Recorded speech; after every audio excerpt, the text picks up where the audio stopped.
Hello, welcome back. In this lesson, we will discuss about WebElement. WebElement is the most used API along with WebDriver. In the previous lesson, we went through WebDriver. WebDriver represents the browser. Any action you want to take on a browser, we will be using WebDriver.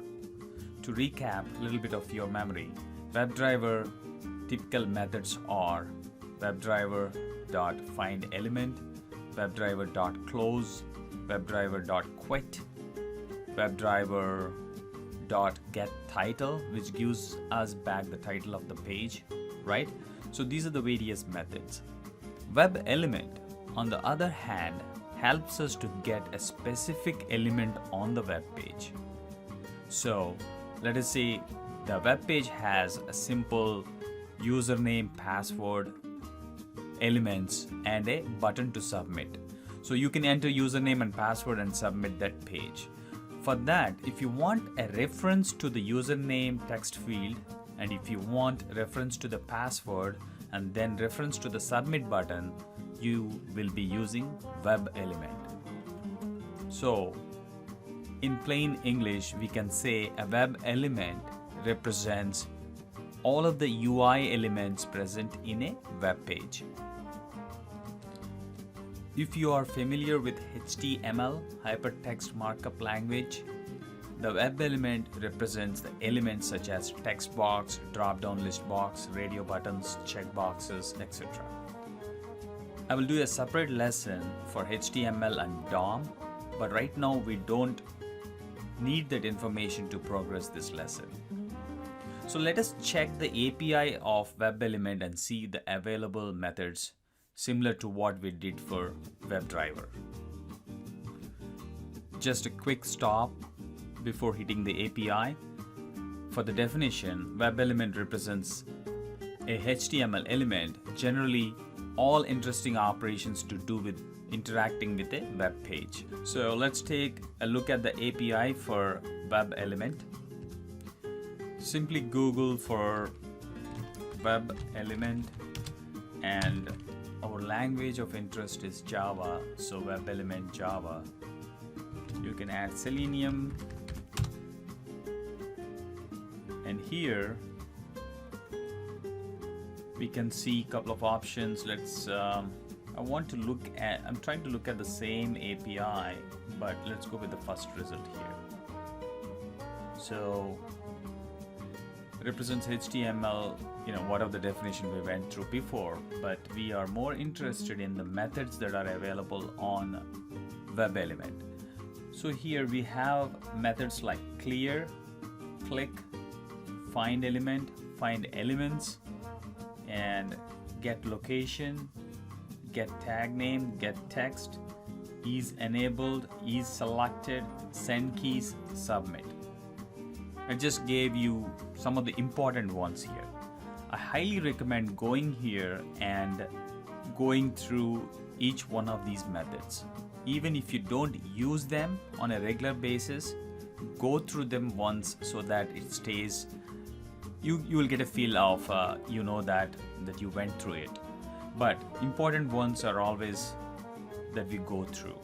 So here, when I say a click method, you can visualize clicking something on the web page. That action will be performed by this method. And let us see if we can find another interesting one. So these two are the most used and interesting ones. Send keys. Let us see what the definition says. Use this method to simulate typing into an element which may set its value, right? If you're entering an username and if you're entering a password, this is the one you should be using. Send keys. So use this method to simulate typing into an element. So and submit. If this current element is a form or an element with a form, then this will be submitted to the remote server. So the submit method will help us to submit the form. After you enter username and password, you will submit the form as a post to the server. So you will be using dot submit with that whatever button you are trying to click on. Now let us take a look at existing code. We might have used WebElement already, and we will enhance that script to use other important methods in the WebElement.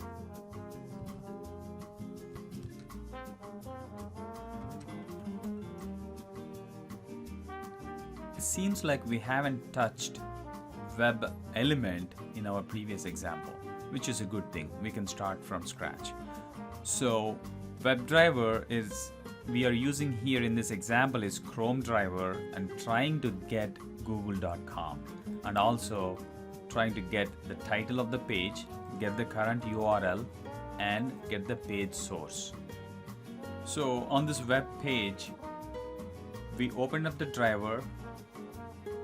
We did a driver.get actually to open up the web page, and get title will give you back this title of the page, and get current URL will give you the URL, which would be google.com. Let me go back to the google.com to keep the URL clean.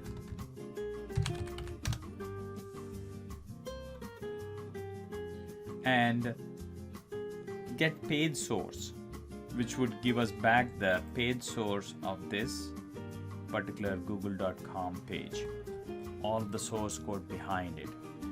These are the three things we tried using the WebDriver. Now let us take it to the next level. We want to use WebElement to interact with the elements inside the browser, right? So inside the browser, which would be this text field, and this button are the typical. You can find multiple other links around here on the web page. Let us focus one at a time. So using WebElement, I want to search for a search term using this text field here. So for that, I have to use WebElement. So if you want to call a person or somebody, what we will use? We will use their name, right? Or sometimes if you are waiting somewhere and your number will be called by, let us say, the bank teller will call your number so that you can approach the teller. So there should be some kind of identification to call somebody. At the same time, and similar to that, we need to have some kind of identification to use this text box, because program does not know which one to interact with. You need to specifically tell what is so unique thing about this text box. Does it have a name or some kind of ID, right? One of those should be there. Then only the test script will identify that particular UI element.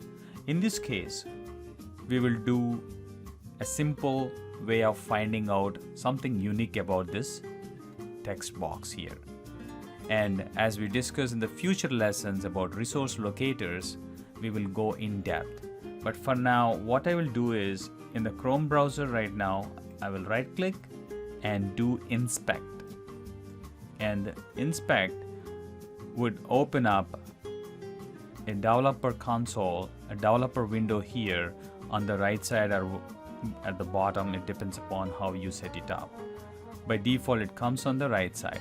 So I can use this little icon here to point to whichever element I'm interested in finding the name, right?